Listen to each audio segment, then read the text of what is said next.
ఇక్కడ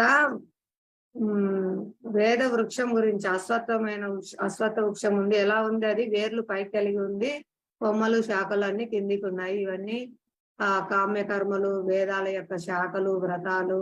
ఎలా మనము వీటన్నిటి నుంచి బయటపడి కృష్ణుని చేరుకోవాలి. ఇవన్నీ మనం చెప్పుకున్నాం కదా. పైలోకాలు, బుద్ధలోకాలు ఉన్నాయి, కింద లోకాలు, నరకలోకాలు ఉన్నాయి, మధ్యలో భూలోకం ఉంది. మన యొక్క కోరికలు, మన యొక్క కర్మలు మనల్ని పైలోకాలక, కింద లోకాలక లేదా భగవద్ధామానిక చేరుస్తాయండి. ఇక్కడ ఈ భౌతిక జగత్తులో అంతా కష్టాలే అండి. పైలోకాల్లో అయినా, కింది లోకాల్లో అయినా అన్నిట్లో కూడా మరణం ఉంది. అన్నిట్లో కూడా కష్టాలు ఉన్నాయి. నేను చెప్పుకున్నాం కదా, స్వర్గలోకంలో కూడా వాళ్ళకు బాధలు ఉన్నాయి, కష్టాలు ఉన్నాయి. కాబట్టే వాళ్ళు రాక్షసులు దాడి చేసినప్పుడు, ఓడిపోయినప్పుడు వాళ్ళు భయపడి పారిపోతున్నారు. అక్కడ కూడా మరణం ఉందన్నమాట. బ్రహ్మ కూడా మరణం ఉంది. కాబట్టి మనం ఈ ఉత్తాన్ని, ఈ అశ్వత్థ వృక్షంని ఛేదించుకొని దాటి బయటపడాలి, గోలోక బృందావనం చేరాలి.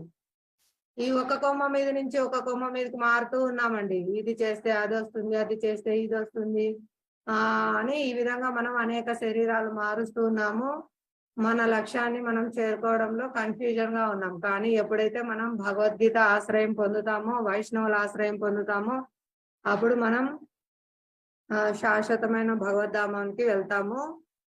కేవలం ఈ కలియుగ ధర్మం హరినామ సంకీర్తన కీర్తించడం ద్వారా, ఆచార్యులు చెప్పినట్టు నడుచుకోవడం ద్వారా. దీనికి ఉదాహరణగా ఇక్కడ మనం చూస్తున్నాం చూడండి. ఈ అశ్వత్థ వృక్షం, మరి వృక్షము కింద చెరువులో ఎలా కనిపిస్తుందండి ప్రతిబింబము?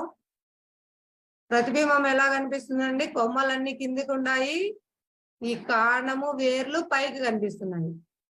ఇలా ఉందండి భౌతిక జగత్తు. ఇది ఒరిజినల్ ఆధ్యాత్మిక జగత్తు, రియాలిటీ ఇలా ఉంటుంది.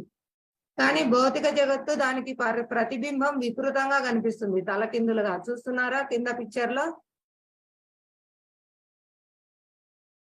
ఆధ్యాత్మిక జగత్తు ఎలా ఉంటుందండి, భౌతిక జగత్తు ఎలా ఉంటుంది? ఈ పిక్చర్ లో చూడండి. ఏది నిజమైంది, ఏది కల్పితం?